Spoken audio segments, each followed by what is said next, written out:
You're listening to the Talking Headways Podcast Network. Talking Mondays. Keep moving on.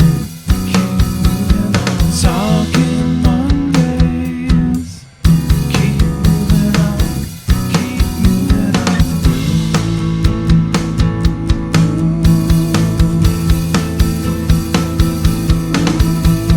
Talking Mondays. Keep moving on. Keep moving on.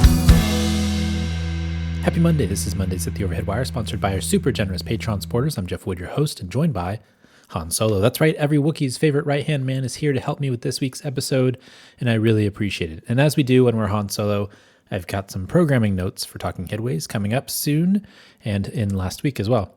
So in case you missed it, last week we had Michael E. Smith on the show to talk about his piece in Aeon on ancient urban crowding and comparative urbanism, which was really interesting. And it was really cool to hear him talk about the differences between Aztec and Mayan cities, things like that. Really looking forward to reading his book when it comes out. So take a listen to that one if you get a chance. That was a really fun episode. Also, we did an interview with folks behind the Lancet's series on urban design, transport, and health. And that will likely be out next week. We've also got shows on transportation demand management that we've recorded, Broward County Transportation Planning in Florida that's coming out probably next month as part of the Revolution Conference stuff that we've been working on.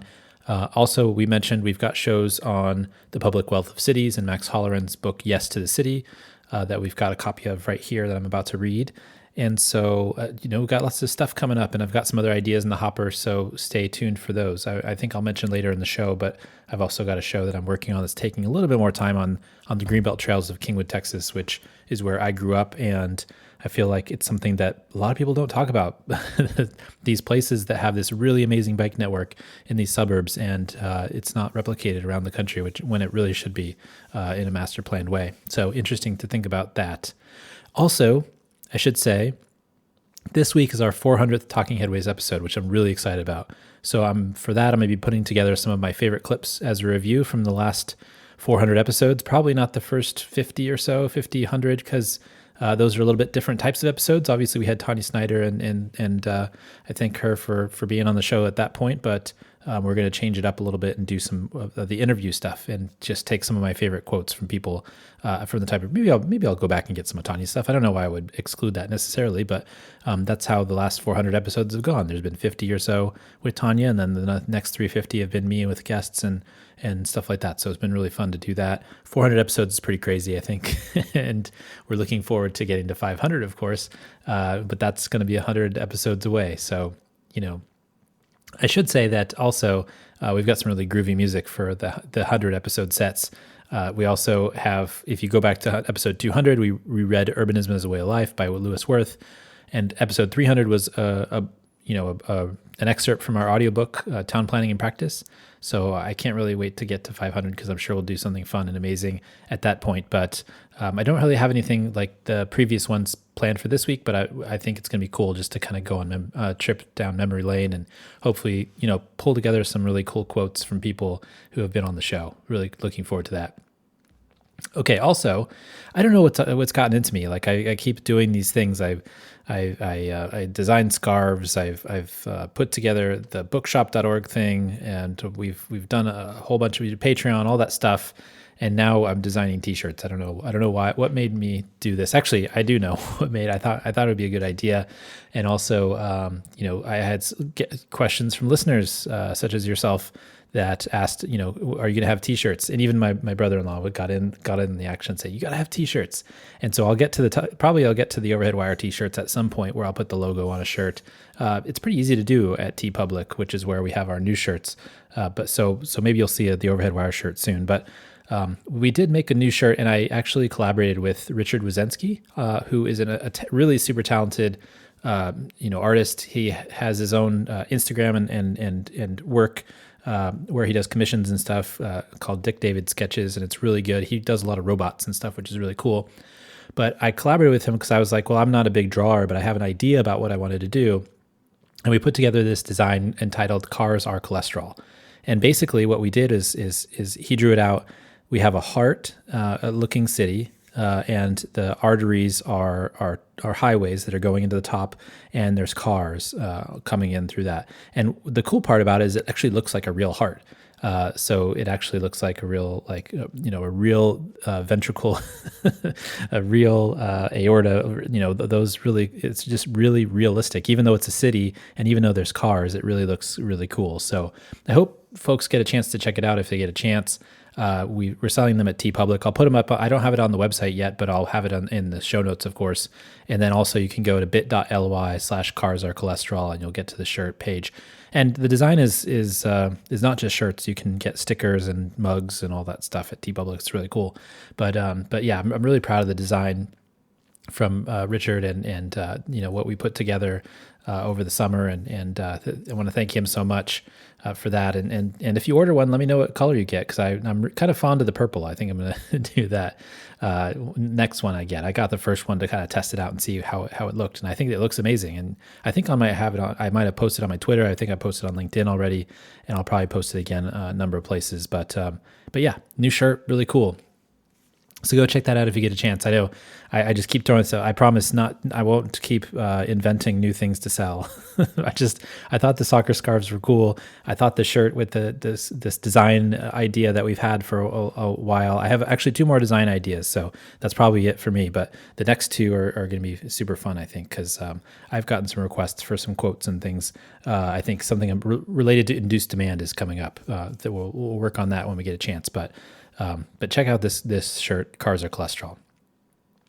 Okay, also, and I mentioned this a second ago, but because we cover so many books, and I mentioned this before, that we are now a bookshop.org affiliate. And I hope that folks can go to bookshop.org and, get the books that they want from their local bookstores and things like that. But I think I've mentioned this last time on the show. If you have an order of operations, you want to go to the publisher, you want to go to your local bookstore, you want to go to all the other stores after that. But if in the middle there, after you go to your local bookstore, and you want to support us, you can go to bookshop.org/shop/theoverheadwire to order books through. We have all the books that we've ever interviewed folks about, and it's really cool because there's so many really great books out there. And again.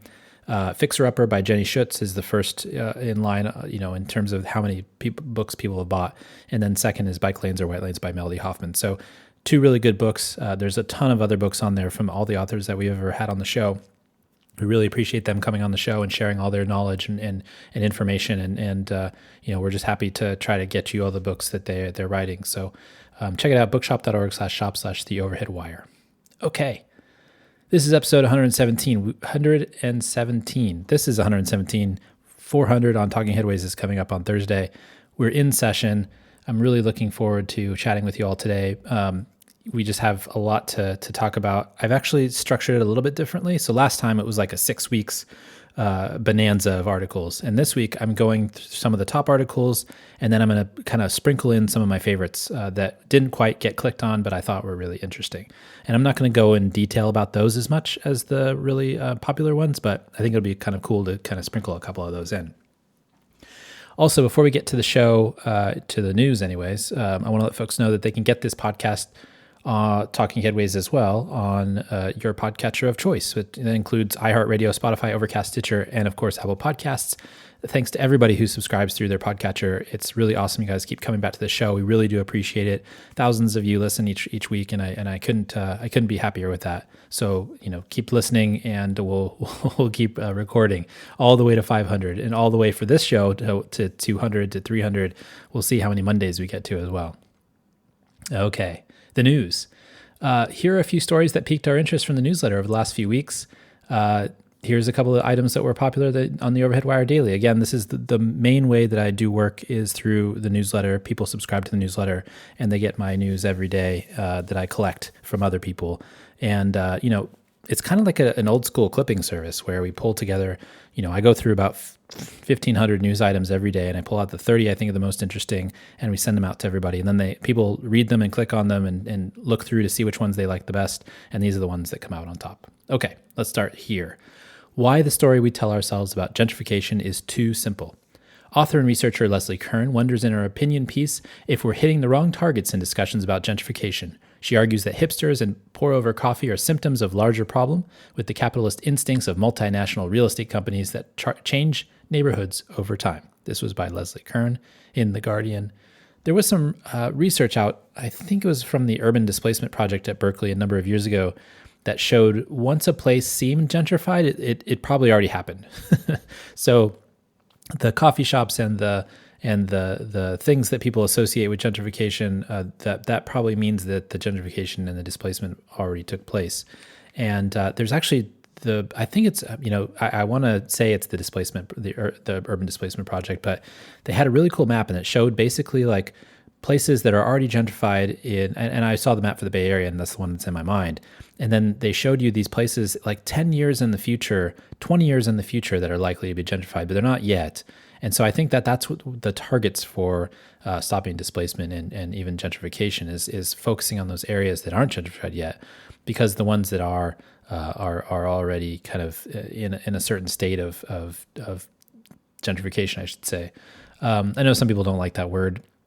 It's just a way to kind of discuss the changing of a neighborhood over time and replacement by people with more means, or at least who are or even like different race and things like that. So I don't have a definition in front of me. I didn't actually write it down. I probably should have, but it's something that's a little bit controversial to talk about for sure. One thing that really frustrates, I think, super far left-leaning folks is that, you can't actually stop people from selling homes when they decide to in neighborhoods. And I think we see this in San Francisco, where families living in places like the Mission decided it was time to take the value from their home and move somewhere else. And that when that happens, they bring in new owners and maybe new renters, and they change the makeup of the neighborhood. And all the rent controls and all the affordable housing construction and all the stop displacement stuff that people can do, it doesn't really stop that type of change when people sell their houses, and it's something that they can't really control. But you could stop that from an institutional standpoint, and you could keep REITs, real estate investment trusts, or other institutional investors from buying the neighborhood, which I think is what Leslie is really getting at in terms of, there's a lot of buying up of quote unquote assets. And I don't know if I think homes should be assets necessarily to be bought and sold on the market. They should be homes for people to live in. In these big money groups, they people like Mark Andreessen and the WeWork guy. I don't even know his name, but he's just known by me as the WeWork guy. And they're going to make things worse because Mark just gave this guy who already screwed a bunch of people with WeWork $250 million or something to do some other apartment scheming, and I think it's just buying up apartments and doing something different with them, and it's not going to address affordable housing at all. I don't think these people actually understand housing at all, but it's likely that there's a way to get around that, that kind of institutional way of buying things. And I don't believe in encasing neighborhoods in amber. I think that's silly. I think San Francisco's done that too much. All the downzoning that happened, all of the, lack of construction that's happening in terms of building new housing units. And again, as I always say, and I've said this millions of times on the show, but I think I feel like I have to repeat it. I feel like I'm very sympathetic with the YIMBYs.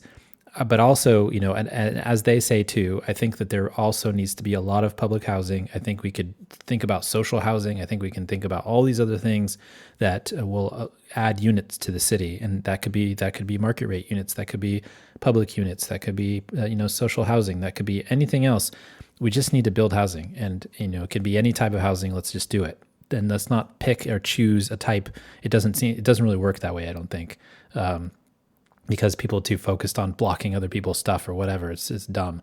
Just build housing and we'll get there. I think we'll really get there. There's way too much vulture capital out there, and that definitely needs to be addressed. But I think we should just definitely build, more housing and the gentrification, the displacement thing. That's a thing that I know that the folks at Berkeley are working on. Other folks around the country are working on making sure that that gets tamped down a little bit. But there also needs to be more housing. So something to consider when we're thinking about the topic. And also, if you want to hear Leslie talk about her book, The Feminist City, check out Talking Headways episode 347.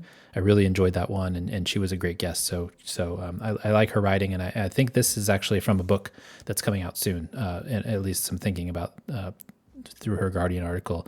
And I think I saw it in Fast Company as well. She wrote something for them too recently. So she's planning to put out another book soon, I think. Okay, next up. The history of Phoenix's ancient canal system. The valley in which the city of Phoenix sits now was once the domain of the Hohokam people. Between 100 and 1450 AD, they built a series of canals to funnel just 7 inches of annual rain to 100,000 acres of farmland. The amount of collective work that it took to keep up 180 miles of canals in the region is quite amazing. So this is by Kerwin Cornelius and BBC Travel. You know, BBC has been really good lately. BBC Travel, BBC Future. Our friend Jocelyn Timperley, who's been on the show, has written a couple of things for them that's been really great. We had her talking, on the show talking about Costa Rica. And it's just been really good stuff from BBC and the travel and especially the future. The article is really good, but this was a really cool piece. It kind of goes back to the discussion we had with Michael Newman as well, where there's so many things that we've done already from a design standpoint. We could really learn from. So the Persians covering their canals is one of them. Ancient civilizations have been doing things for a long time, and sometimes their collapses are lessons as well. We should really learn from history to avoid their fate. I think I mentioned last week with Michael E. Smith, the archaeologist, that he saying, well, there's people out there that believe that there's not much to learn from history, and I definitely don't agree with that. I totally mentioned that last week, but there's so much to learn from history. We can learn what happened to the Hohokam people. We can learn how they did their canals and how they dug them, and there's still kind of a remnant there in Phoenix as well from this ancient civilization that was there before Europeans came to the United States, to North America, I should say. So this article was really cool. It's kind of looking back on some of that history, and I didn't even know that. I mean, I love learning new stuff, and obviously this is really cool to learn about all these civilizations that had done things before we even knew that they existed, and I really appreciate that. Learn from them, honor them, and appreciate their work, because it was really monumental. And Phoenix is sitting on it right now and could actually learn a lot from the history. Okay. New data on black migration in and around metro areas. Over the last 50 years, the black population in the 40 largest cities has gone from 40 to 24%. While some might believe gentrification is playing a role, that story doesn't seem to work out in the data. The change has many different possible stories, including the suburbanization of jobs and population, but as high and middle income black families were able to leave, lower income families were not. This was by Jerusalem Demsis in The Atlantic, and Jerusalem, as we mentioned almost every week. I think we post a lot of her stuff because we talk about her, but some really super great stuff that she's writing, and some really interesting stuff in this piece too, and especially some of her personal background about where she came from, and I really appreciate that too, her life story in there as well. It kind of brings it together and makes it personal. The stories we tell ourselves about the history of cities are sometimes not as clean cut as many thought, and it makes a lot of sense if you consider that those were mobile back in the day, black or not, decided that cities weren't for them, and part through subsidies that the federal government gave out to white folks, and in part through the prevailing thinking at the time. And the job sprawl part kills me as well, because we talked about this last week, and I wonder if we look back in history and see that the job sprawl had a larger impact on flight from central cities, and it could be a chicken and egg scenario where families leaving cities led jobs to leave the cities as well, but jobs leaving led more families leaving, and you start this vicious cycle. So the jobs leave, the families leave, the jobs leave, the families leave, et cetera, et cetera. And I think that that's really kind of an interesting story, that this story that Jerusalem wrote tells about black migration and suburbanization as well, of jobs and housing. It's not just a one-sided story. And I just found that really interesting. I like when stories like this can kind of make me rethink what I thought about the past. And I think that this piece specifically makes you rethink a little bit about white flight, and as well as the movement of black families into suburban neighborhoods. Interesting stuff. Okay. America, specifically Houston, was built for cars, not human connection. Houston native Muiz Akhtar discusses how the design of cities makes it harder for people to develop or keep friendships. In college at Texas A&M, the proximity to other students and walkability of the campus was a revelation of how things could be. But moving back to Houston after school proved once again that it was hard to muster the effort to meet friends and be more social due to long drives from friends and work. This was by Muiz Akhtar in Vox. Growing up in Houston, I felt this as well, through my experience in Kingwood. And my experience, I guess my experience is a little different because of the mobility we had on our bikes. And also, all of our friends were kind of close together when we were at least when I was in high school. It's not like the same as when you're working and you live in different neighborhoods. But I'm like I said earlier in the show, I'm working on a Greenbelt podcast, and we'll talk about that more later in terms of my hometown outside of Houston, which is actually part of the city of Houston. There's a whole annexation process, et cetera. But I do think people go to college and they find that they love it part because of the community. Everybody's in dorms, having fun with their friends. It's super walkable. And then they leave and are sucked back into this auto-dominated United States and don't really understand why it's not the same. And for some, like Muiz, it really clicks. And I don't know why it doesn't quite click for others in terms of rethinking our whole urban landscape. But it makes a lot of sense. And his discussion about maybe not being able to make friends as easily because of the environment, because of sprawl, is really, it's an interesting concept. I think you can also isolate yourself in cities too. If you're kind of an introvert and you don't like getting out of the house, that could also isolate you too, not just suburbanization and the drive it takes. But it is easier to go do things if it's not very far away. If it's in your neighborhood, it makes it way easier than it would if it's outside of it. But I do think that, there was a time when I was living in Austin and I stayed downtown, and my roommates, who I had had for a while, also one of my best friends from high school and one of my teammates from my cross country team, they decided to move really far north in Austin, and I'd go to see them every once in a while, but it was never quite the same as it was when we were in the same complex or we were kind of close by each other. Living in the same neighborhood. So I think that's part of it too, is just like the neighborhood thing. And I think people really wish that they could live next to their best friends and, make that college experience forever, although it doesn't last forever. But maybe it could if you kind of built a community that worked the same way as colleges do. Okay, next up. Trees are a secret weapon in the new climate bill. The Inflation Reduction Act includes a number of provisions that will support natural environments, including the planting of trees and other conservation efforts. This is because trees have the ability to store lots of carbon, and studies show reforestation could reduce our emissions by 1/3 of total need. They are also important for cooling cities and reducing temperatures by 20 degrees in some instances. But first, we need to plant more trees, and the bill supports that. This is by Jad Daly in Time magazine. So, I really I've been thinking about this a lot in terms of, thinking about nature as its own, has its own value and putting a value on nature, because there's a value from nature for the extraction of nature in terms of cutting down logs or mining lithium or whatever it is.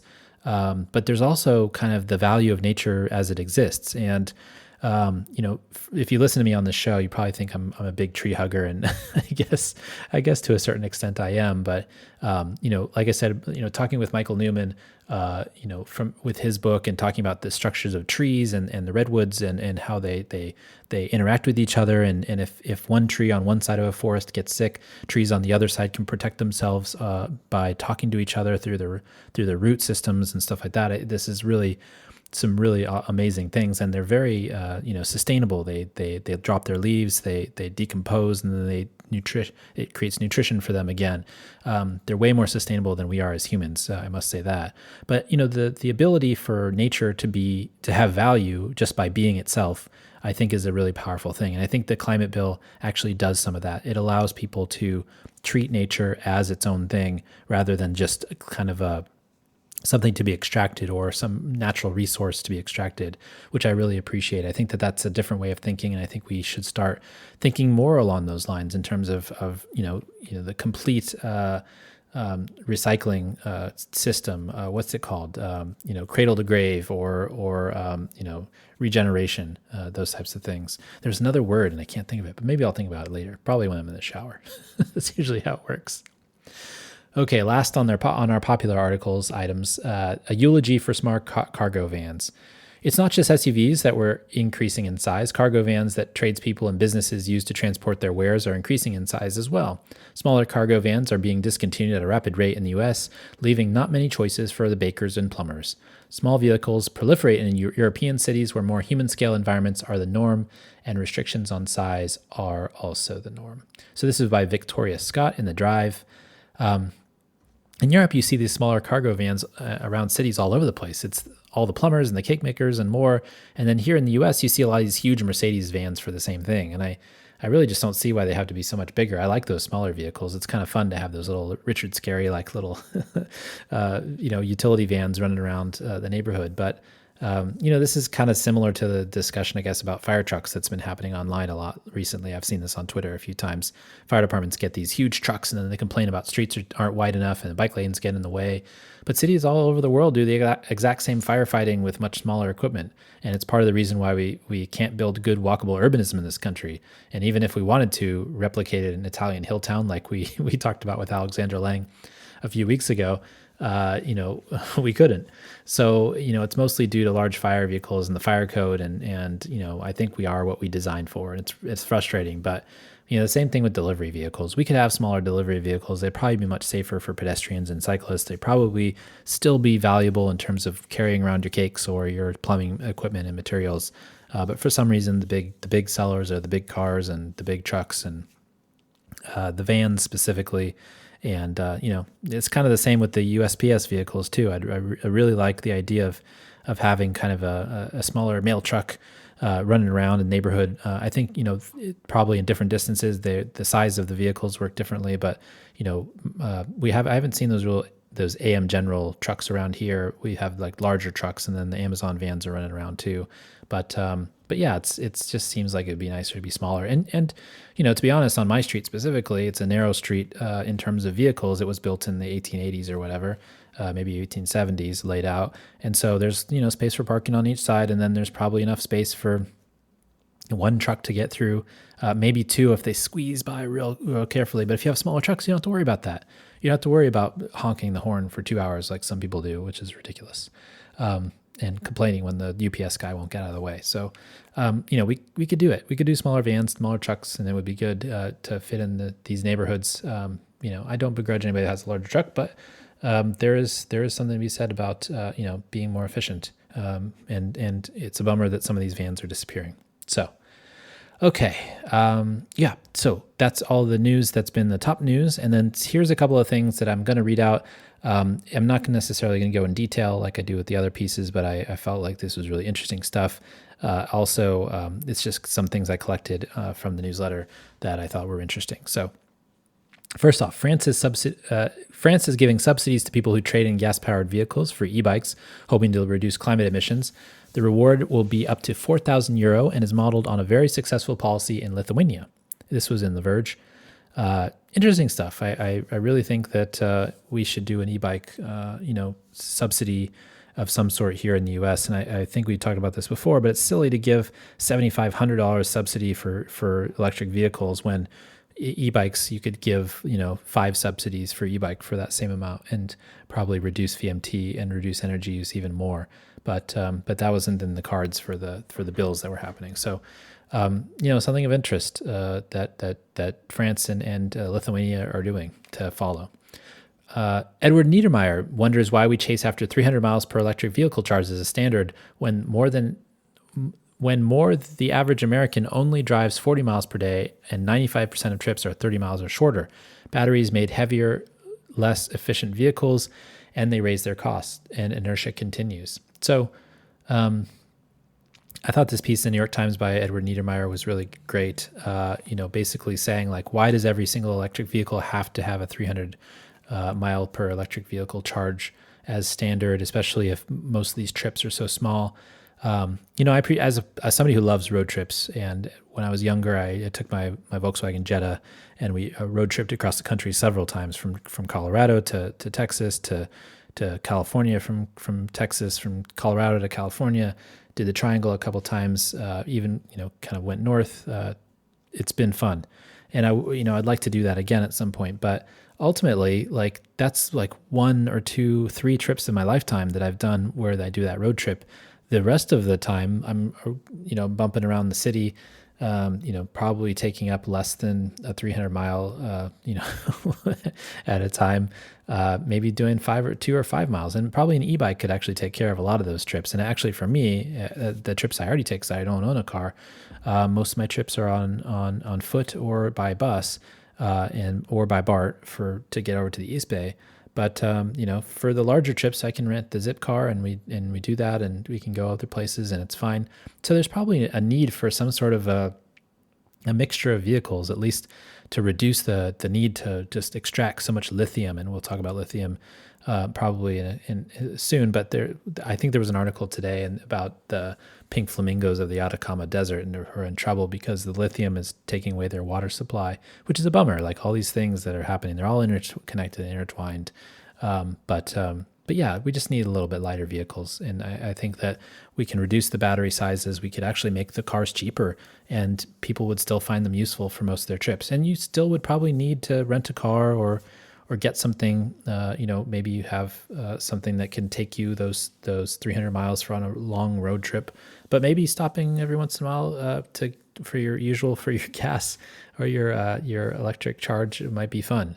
I understand that the road trip is a road trip, and maybe if you could get to 500 miles, it might be even better. But that's a couple of trips a year, so look forward to thinking about that a little bit more. Seeing where it leads, especially if they do produce, maybe some people might need those longer range vehicles, and that's fine. And I think that people might want to buy them and everything else. But if you just need it for city dwelling and you don't really need to have that big of a vehicle, maybe that's the place to go. A new study from researchers at Lancaster University found that planting Tredges, green hedges at the edge of schoolyards near roads, reduced 49% of auto pollution and 26% of PM 2.5 particles. Some plants, such as red cedar, were much better at collecting particles than others. This was in New Atlas. I've been collecting a lot of stories about reducing particulate matter or the dangers of particulate matter, those types of things. Today I found one that maybe I'll share with you all in the future as well, but today I found one that air pollution from smokestacks and traffic from particulates affects, gets in mother's milk and affects babies' gut biomes, and which is really bad for their future health. Those types of things. I keep finding those types of things, and it's really frustrating. But it's something that keeps on happening from all this particulate matter from vehicles. And I think, some of this will go away when we get electric vehicles, but some of it won't, because PM 2.5 is still part of brake dust. It's part of tire wear and those types of things. So something to think about when we're designing cities and when we're thinking about vehicles. All right, so Bank of America announces that it's creating a zero down payment and zero closing cost mortgage for Black and Hispanic first-time homebuyers. Eligibility will be based not on credit scores, but on time payments of previous utility, phone, and other bills.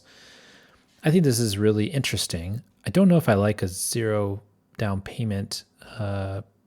Basically, I'm not going to say I don't like it. I guess I'm going to say that I hope that they don't use it to target certain folks who can't afford houses, and then we end up in the same place that we did in 2009. I hope that there's a way to allow people to be safe with their ability to buy a house. I guess that's the way I'm trying to put it, because I don't want people to be targeted. I don't want people to suffer from buying a house because of some new product that the bank put together. And I think it's something that they're trying to do in a positive way, but I can just see it going negative because of the way that stuff in the past has happened.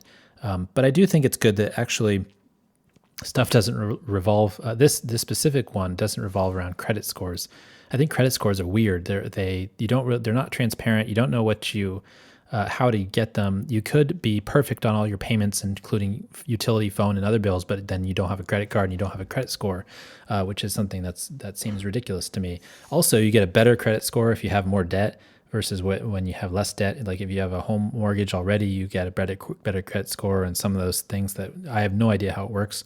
But yeah, so I like that idea, specifically allowing people to use their history of good payment history to purchase a house. But I am worried that something like this could be used against people, but we'll see. Okay, the Dutch city of Haarlem will be the first in the world to ban advertisements for meat on public buses and public spaces.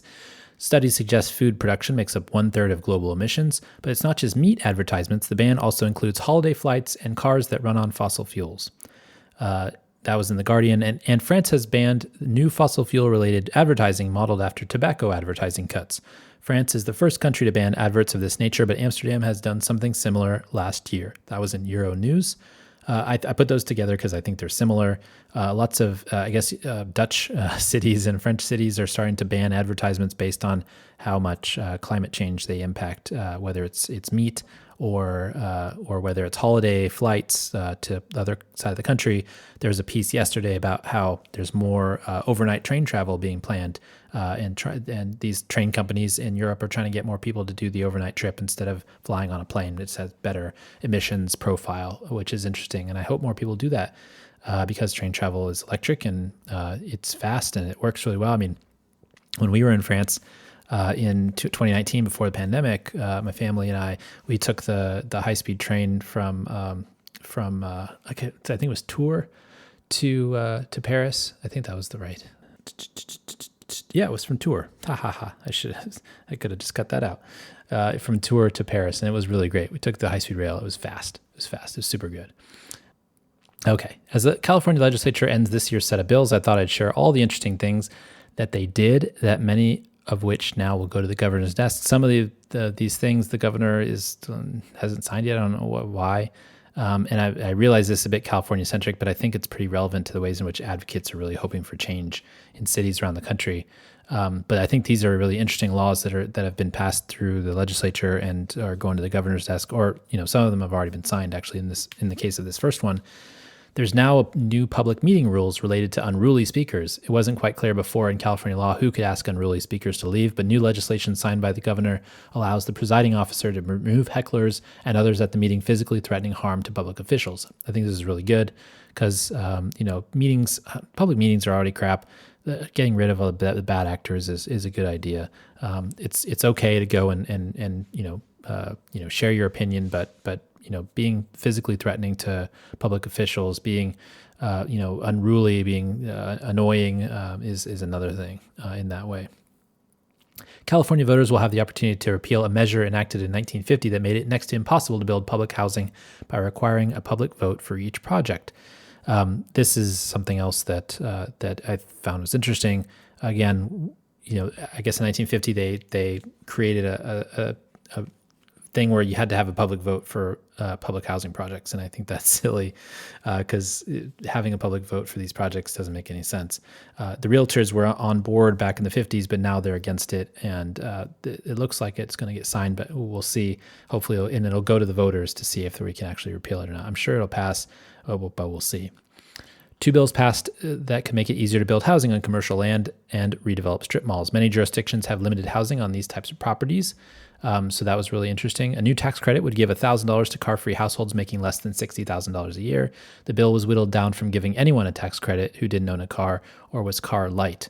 I was looking forward to that 1,000, but I guess maybe, hopefully I make more than 60,000 this year. But we'll see. It's good to have a tax credit for folks that don't own cars. People who own cars, they get so many benefits from all the roads we build. Obviously, those are used for a number of things, but yeah. So it's interesting that this is the first place, I think, in the United States to actually do this, to give tax credits for not having a car, which is reducing greenhouse gas emissions. Likely, you're probably taking the bus and train and biking and walking everywhere, and that's really good for the environment. And finally, on my interesting bill list, parking requirements have been banned from a half mile from transit stops all over California if the governor signs it. I hope he does.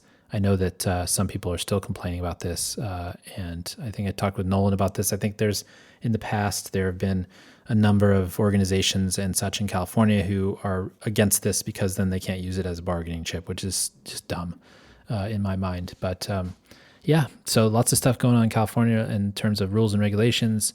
Looking forward to seeing if those get signed by the governor, if they haven't been already. So that's it for this week. In terms of the articles, we're going to go on to the next parts of the show.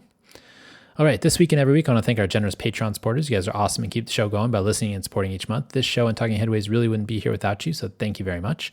And you can support the show by going to patreon.com/theoverheadwire. We've had people sign up each month during the pandemic, so we're super appreciative of that. $2 a month and you get some stickers and a handwritten note. $10 a month and you'll get your bus-only scarf or your bike-only scarf. one of the transportation scarves. And when you become a Patreon, and I'll email you and ask you what kind of scarf you want, and then we'll send it out. I appreciate the folks who have become Patreon members at the $10 level in the last month. We've sent the scarves out, and hopefully they've already got them. And again, there's the bus and bike only scarves are there. Check them out if you get a chance. I really love the designs on these. I've been getting lovely pictures from people all over the country who have purchased them and then wear them instantly when they get to their house. Winter's coming up soon. Fall's coming up soon. It's going to get cold, so make sure you do it. You order a scarf. Also, really cool ideas that people have done in the past. People buy scarves for their coworkers, for their teammates, especially at transportation firms. This has been a popular way to get the scarves out to everybody. Buy them as gifts for Christmas. Those are fun ways that people have done in the past. And then also, get it for yourself so that you can have something to wear to your next public meeting. And don't be disruptive in California or else it'll get tossed out. But you can hold up your scarf to say bike only, bus only. It'd be really cool. Okay, so you can get one of those. Oh, yeah, if you go to the website, theoverheadwire.com, the bus only, bike only scarves are on there. Check it out, and I'll send you one if you order soon. Okay, listener questions and comments. If you have a comment or a question, feel free to tweet us or comment on any of the social sites where the podcast appears. Feel free to email us at theoverheadwire@gmail.com. I got a couple of comments this week that I really, really appreciate. So the first one is from Max. And we talked last week. We had kind of an article-a-rama last week, but there's some really good stuff from last week. And this one actually piqued my interest when I read it the first time in terms of the bathhouses that are around the country. But this one specifically is San Francisco related. So, hi, Jeff. I checked out the article on bathhouse comebacks that you posted from the show notes in episode 116 of the Monday show. I thought you might find the article linked below interesting since it is specific to San Francisco and it ties into one of the urbanists' favorite topics, zoning, though the topic may not exactly be the most family-friendly. Basically, there has been a movement in the last couple of years in San Francisco to get gay adult bathhouses re-legalized. They were made illegal in the 1980s under Dianne Feinstein in an attempt to curb the spread of AIDS. The specific bathhouse establishments that were made illegal were those that had private rooms at lockable doors. The article linked below cites the gay bathhouse named Eros, which is in the Castro. This place was able to skirt around legislation because it did not have lockable doors. Many activists at the time protested the legislation, decrying it as anti-progressive and discriminatory given the recent fraught history between the gay community and the legal punitive system, i.e. gay bar raids. Until February 2020, this legislation had remained on the books, but Supervisor Raphael Mandelman introduced and got passed the measure to overturn the ban. However, a new interesting wrinkle in the story is that even though adult gay bathhouses are now legal on the books, bathhouses have been dropped from the list of permitted adult businesses in the zoning code. So technically legal, but functionally illegal. I think this is just an interesting example of how policies can get tangled up and trip over themselves because of complicated and overlapping policies. Sometimes solving a problem in one place doesn't necessarily mean the war is fully over. The article was in SFist, and I'll post that in the show notes. Thanks, Max, for sending that in. That's super interesting. We had Frances Fitzgerald on to talk about her book, Cities on a Hill, a number of years ago. And, she's a Pulitzer Prize winning author, and it was really great to have chat with her. This is a book that I got in a used bookstore a number of years ago, and I finally caught up with her to be able to talk with her about her book, which is really cool because she's kind of advanced in age and, is good to kind of catch up with her and talk with her about the book. But one of the really cool stories in the book was actually about the kind of the AIDS in San Francisco and the epidemic that was happening and all of the discussion about the bathhouses and the policing of it and all those things. So interesting read, actually, if you go and check that out, Frances Fitzgerald, Cities on a Hill. The book itself is about utopias around the country, and they talk about cults and those types of things, the Rajneeshpuram in Oregon and some other stuff. Really interesting stuff, thinking about what a utopia is, what it isn't. And the Castro district in San Francisco is seen as kind of a utopia for the gay community because at the time it was the place where everybody was going, and there was a lot of really interesting stuff happening for the folks who were drawn to that area. So interesting to hear about this story about the bathhouses. I'd walk by that bathhouse Arrows on the way to get my haircut, basically once every few months. And I always wondered what it was, but I guess I didn't put two and two together when I read the other bathhouse article. So interesting to think about. Thanks, Max, again. Okay, second up, every week on Talking Headways, our other show, I ask guests about what got them interested in cities, and their answers always vary. And I really enjoy learning about the roundabout ways in which people get into transportation or city planning or public health or whatever their profession might be. Last week, Michael E. Smith talked about how he got into archaeology, for example. But it's really cool to see when someone takes it as a prompt and uses it to write a long post, which is exactly what Thomas Bardenett did recently. I can't read the post in full, but the piece, A Look Back from 30, Why City Planning, is a fun read. And of course, I'll have it linked in the show notes. And thanks, Thomas, so much for listening. And thanks for sharing your intro to city planning. I really appreciate when folks take a prompt that's in the podcast and use it for their own blog posts. So as I said, every week we ask people why they got into city planning or transportation or why they got into the profession they're in, because I think it's fascinating to see the different ways in which people get to where they're going. And I know I've mentioned this a number of times before, but it's really important for young folks, especially who are maybe thinking about going to grad school for planning, or maybe thinking about getting into public service, or maybe thinking about doing something else than maybe the job that they're doing now, that, you don't need just a city planning degree to go and be a city planner. You can get there a whole bunch of different ways. And so I think that's just kind of fun to learn about. And I'm really happy that that Thomas actually took the time to do that. And I appreciate you, Thomas, also for listening to the show. It's really great that you did that. So thanks a lot. If anyone else wants to share how they got into cities, feel free to send me a note at theoverheadwire@gmail.com. If it's relatively short, we'll have it read out on Mondays. And I appreciate you all for doing that. And thanks also for listening to the show. We seriously, I really appreciate it. I'm always surprised to get emails, because sometimes I feel like I'm just talking out into the ether, or I'm talking to Chrissy, or I'm talking to my guest. And then, it's fun to have that conversation. It's fun for me to learn some things. And then here it is to the world. And I'm like, is anybody actually listening? And it turns out that yes, you all are listening. I appreciate that. I really do. It's quite amazing to think that some people are walking around with you in their headphones around the city somewhere in the world. Okay, last up, as always, puppies and butterflies. This is part of the show where we talk about something fun, interesting, or maybe it just didn't fit in the other sections.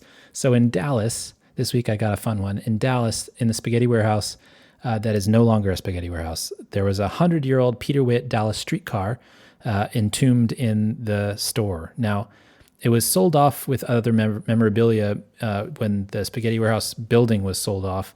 But because of the historic designation of the building, the buyer left it because it would take too much money to deconstruct and reconstruct. Apparently, to put it into the spaghetti warehouse, they actually took down a wall and then put the wall back up after they got the streetcar in the building. But now they actually have to deconstruct the streetcar to get it out. And so they've actually, 3 years after the building was sold, they've got some volunteers, they raised some money, and they're going to pull it out. So there's a 100-year-old Peter Witt Dallas streetcar that's going to get pulled out of a spaghetti warehouse and be restored, put back together again somewhere else, and that's going to be really cool. So that's kind of my puppies and butterflies. I really, really thought that was fun.